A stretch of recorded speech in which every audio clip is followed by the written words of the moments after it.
Nós vamos conversar com o cientista político e professor da Fundação Escola de Sociologia e Política de São Paulo, Paulo Nicoli Ramires. Bom dia, Nicoli. Oi, Glauco, e bom dia a todos os outros. Nicoli, nós temos a apuração concluída, já determinando, obviamente, a execução de um segundo turno na eleição presidencial, e dado que temos um mapa eleitoral, sabemos onde cada candidato teve mais votos, é possível já traçar estratégias de segundo turno tanto para o ex-presidente Lula quanto para o presidente Bolsonaro? O que é possível vislumbrar nesse cenário, Nicoli? Bom, primeiro eu destacaria que o surpreendente desempenho do Bolsonaro se deveu ao que a gente poderia chamar de transubstanciação, né, dos votos brancos e nulos para sua pessoa, né? Nós tivemos o menor índice da história, desde a redemocratização, de votos brancos e nulos, né? Vale lembrar que na última eleição presidencial, esse índice chegou em torno de 24% ou 25% e caiu para 4,5%, né? O que significa que o bolsonarismo ele foi muito eficiente nessa transformação de votos que geralmente são antissistema, votos decepcionados com os candidatos que disputam as eleições, e o Bolsonaro soube absorver esses votos e boa parte dos votos indecisos. Mas tem um detalhe dessa história que me parece bem interessante. Inclusive, ontem eu estava no programa do Nassif à noite, e havia essa discussão, inclusive com estatísticos, de que o Bolsonaro, nesse primeiro turno, gastou toda a gordura que tinha para gastar. Todo o público que ele poderia conquistar, ele conquistou. Sobretudo com discurso antipetista, com todas aquelas questões baseadas em fake news, de que Lula, a liberdade privada, a liberdade dos indivíduos, instauraria o comunismo, instauraria a questão também das pautas de gênero, de forma absolutamente infundada, né, diga-se de passagem, né, eles chamam isso de ideologia de gênero. Claro que isso é importante, provavelmente o Lula sim vai agir em nome, mas o que eu estou querendo dizer é o processo de imunização que os bolsonaristas fizeram com estas pautas, né, LGBTQIA+, com a pauta das populações negras, indígenas. Tudo isso foi associado, né, com o comunismo e com a ideia de que Lula seria um eventual ditador. Bom, o fato é que, além disso, né, os bolsonaristas contaram amplamente com o apoio de muitas igrejas evangélicas, que fizeram literalmente uma lavagem cerebral nos seus fiéis, dizendo que o Lula representaria o mal, o Bolsonaro o bem. Além disso, empresários de pequeno e médio porte também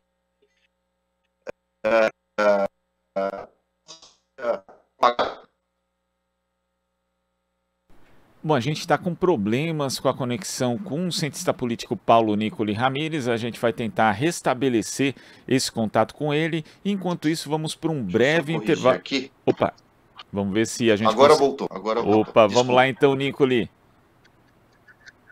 Perdão. Então, eu estava comentando que, além das igrejas evangélicas, né, nós tivemos muitos empresários pequeno, médio porte, isso inclui o próprio Luciano Hang, fazendo vistas grossas, né, para circulação dentro de listas de WhatsApp, ou mesmo discussões dentro de empresas, também nesse processo de demonização do PT.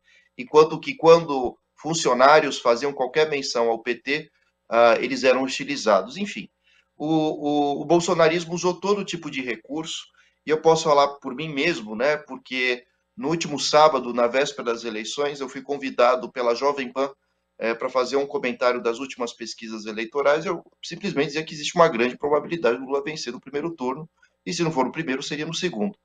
Resultado, depois de alguns minutos, recebi uma avalanche, né, de xingamentos, hostilizações, né, de bolsonaristas. Então a gente vê qual que é a estratégia deles, né? É a truculência, é a ignorância. E agora, né, me parece que o bolsonarismo alcançou esse limite.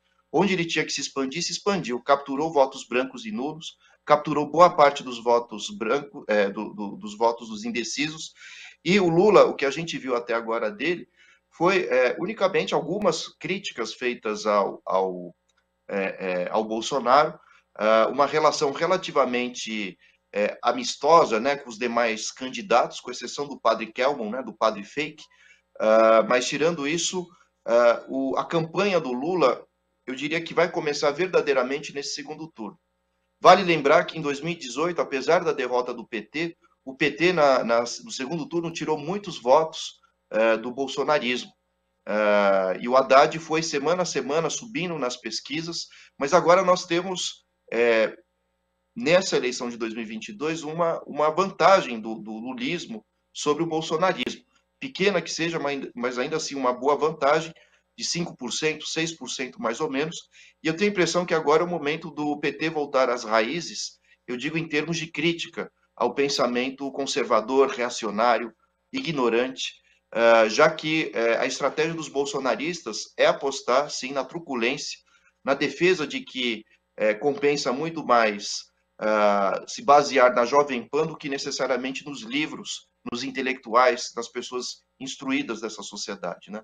Eu digo isso porque esses ataques que eu sofri representavam exatamente isso, né? Dizendo de que adianta ter tantos livros, ou preferiam ter gibis do que obras mais profundas. Bom, resultado, o que o Lula tem nas mãos agora, além disso, é uma série de apoios do grande empresariado, dos movimentos sociais, enfim, dos empresários, né, de uma direita mais ilustrada e progressistas, isso está exatamente ilustrado com o apoio do Alckmin e outros grupos que vão se somando à campanha do Lula.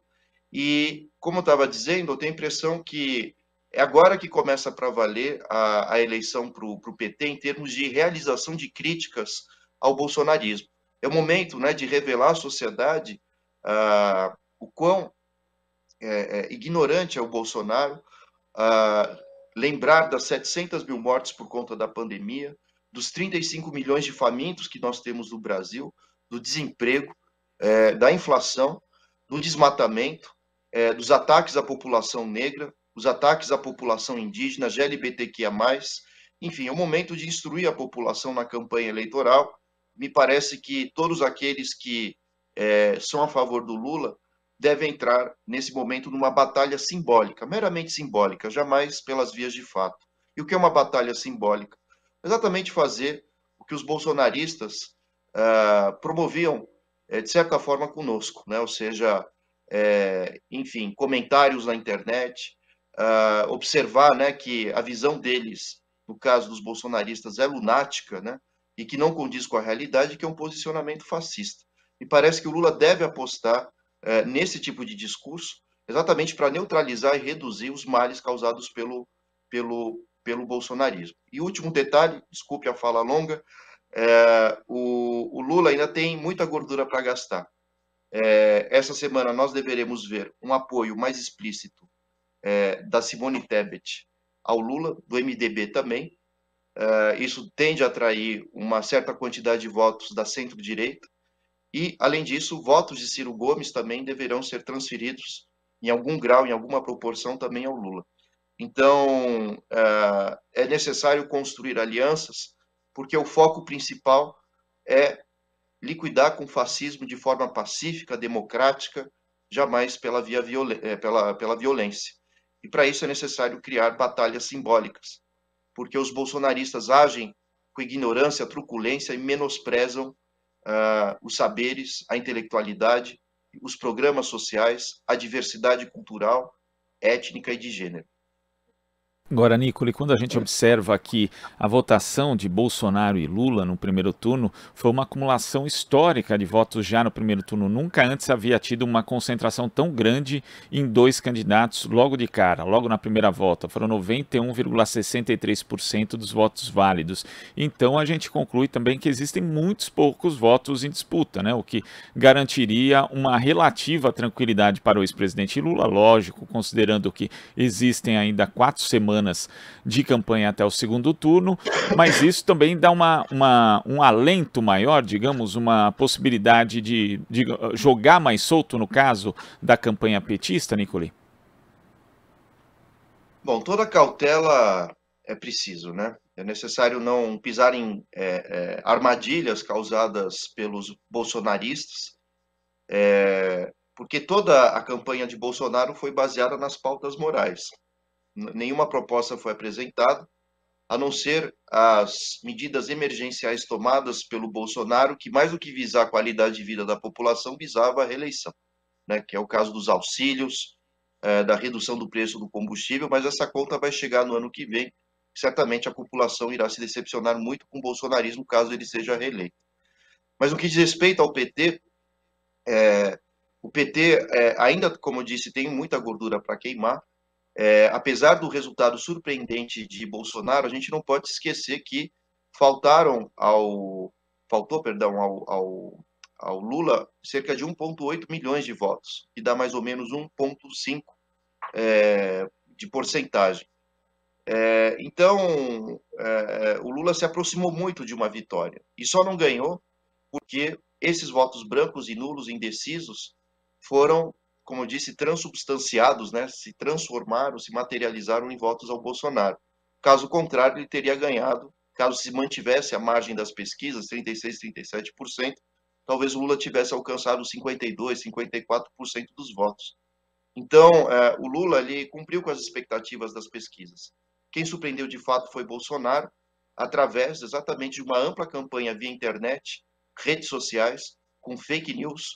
Mas, como eu disse, o antipetismo e o pensamento bolsonarista alcançou o limite. E dificilmente vai subir mais do que isso. Porque o objetivo de Bolsonaro era evitar o segundo turno. Esse objetivo foi cumprido. Mas essa é uma eleição, literalmente, de 2 segundos turnos. O primeiro turno já foi um segundo turno, uma vez que Bolsonaro e Lula concentraram quase que 90% dos votos. Acho que deu algo mais ou menos 87%, alguma coisa assim, 86%. É muita coisa. Então o eleitorado ele já estava decidido. Agora a questão é, de fato, o petismo batalhar para conquistar votos de Simone Tebet. Me parece que Simone Tebet não vai se omitir dessa situação, porque mais do que representar uma simples vitória contra Bolsonaro, a vitória de Lula representa a vitória contra o fascismo, contra a ignorância, contra o obscurantismo que, enfim, permeou a sociedade brasileira nos últimos 4 anos. E assim como o Ciro Gomes, né? Ciro Gomes tem 2 opções nesse fim de carreira que ele mesmo parece ter decretado. Ele pode sair pela porta da frente, declarando apoio a Lula, à democracia, às instituições democráticas, aos direitos humanos, o que seria uma atitude extremamente honrosa e correta, mas ele também tem a opção de sair pela porta dos fundos, entrando no ostracismo perpétuo e, consequentemente, não declarando apoio ao Lula. Então, há uma certa vantagem do Lula nesse segundo turno, e tenho a impressão que o bom senso deverá prevalecer entre partidos e candidatos que disputaram a presidência, claro, se esses partidos e candidatos tiverem compromisso com a democracia. Agora, Nicole, quando você fala da posição da Simone Tebet, é também uma posição de sobrevivência, no caso? Porque a gente tem aí uma direita, vimos o que aconteceu com o PSDB em São Paulo, não só em São Paulo, né, encolheu brutalmente a sua bancada na Câmara Federal. Tivemos também aí outro representante da chamada Nova Direita, Partido Novo, que elegeu menos deputados, não atingiu a meta estabelecida na cláusula de barreira, também encolheu demais. Então, essa postura de algumas figuras da direita pode ser uma postura de sobrevivência, já que esse campo acabou sendo engolido pelo bolsonarismo, Nicole? Sem dúvida, isso é uma consequência da Lava Jato também, né? O PSDB fez um grande alarde, né, em nome da Lava Jato para perseguir, de alguma forma, o ex-presidente Lula e os petistas. É claro que a Lava Jato teve, até um certo limite, uma certa importância, né, quando investigou casos não só de partidos como MDB, o próprio PSDB, mas falhou ao alcançar Lula de forma absolutamente equivocada e com provas muito duvidosas e uma participação grotesca do ex-juiz Sérgio Moro no processo de investigação, sendo que o seu dever era meramente julgar. Mas voltando aqui à história, a Lava Jato ela causou um efeito colateral, que foi destruir exatamente um dos principais avalistas dessa investigação, que era o PSDB. Hoje o PSDB é um partido que está em profunda crise, perdeu pela primeira vez, pela primeira vez não chegou no segundo turno desde a sua fundação em Minas Gerais e também em São Paulo. É um partido que, então, fez questão, né, de atacar o PT, mas o feitiço se voltou contra o feiticeiro, literalmente, e o PSDB hoje é um partido de centro-direita que evaporou. Tanto é que muitos dos seus membros hoje tomam posturas mais conservadoras, reacionárias. Haja visto o fato de que muitos deles apoiaram Bolsonaro em 2018, e aqui a gente cita explicitamente a figura do Dória, que aparentemente se aposentou da política, mas isso fez com que o PSDB deixasse de ser um partido de centro-direita, abandonasse radicalmente qualquer alusão à social-democracia, que pouco teve na sua história, e definitivamente passasse a ser um partido literalmente menor. E então o PSDB vive a maior crise da sua história. O próprio Fernando Henrique Cardoso, num livro chamado Assome o Resto, ele dizia que se os partidos não se adaptarem às novas linguagens, sobretudo da juventude, essas linguagens virtuais, e se não se adaptar às novas demandas da sociedade, e não tiver uma relação com a sociedade, uma relação horizontal com a sociedade civil, os partidos tenderiam a desaparecer. Ou eles se adaptam ou desaparecem.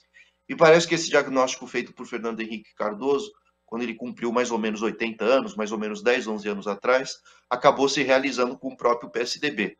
O PSDB hoje é um partido que tem pouca representatividade e, pior, a Lava Jato e a ascensão do bolsonarismo, como consequência, representou a diluição da centro-direita brasileira.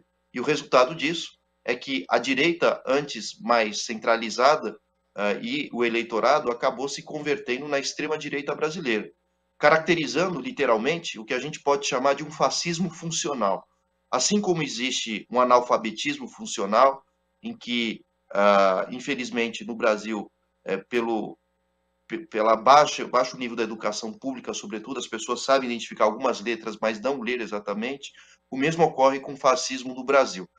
Então a gente vê segmentos do empresariado brasileiro, das classes médias e também as mais pobres, que, ao verem Bolsonaro fazendo imagens de arminhas, ao ter discursos racistas, homofóbicos, contra a população indígena, e todas as demais besteiras e estupidezes que ele diz, acabam aderindo a esse tipo de discurso pelo carisma, né, que o Bolsonaro, na visão deles, acaba oferecendo, sem se darem conta de que estão abraçados, né, com uma visão reacionária, fascista, e que produz nesse país aquilo que o Achille Mbembe chama de necropolítica, a política do extermínio.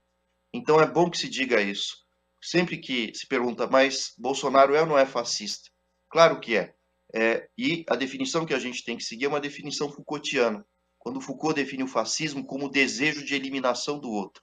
Do outro lado, por parte do PT, por parte dos movimentos progressistas, não se trata de querer a morte ou o fim dos bolsonaristas, mas sim que eles tomem consciência, abandonem esse pensamento esdrúxulo e tenham posições civilizadas em nome da igualdade e da justiça social. Nicoli, queria agradecer a sua participação aqui no nosso Jornal Brasil Atual. Até a próxima. Muito obrigado. Até a próxima. Boa semana. Boa semana. Conversamos aqui com o cientista político e professor da Fundação Escola de Sociologia e Política de São Paulo, Paulo Nicoli Ramires. Estamos apresentando Jornal Brasil Atual. As notícias que os outros não dão.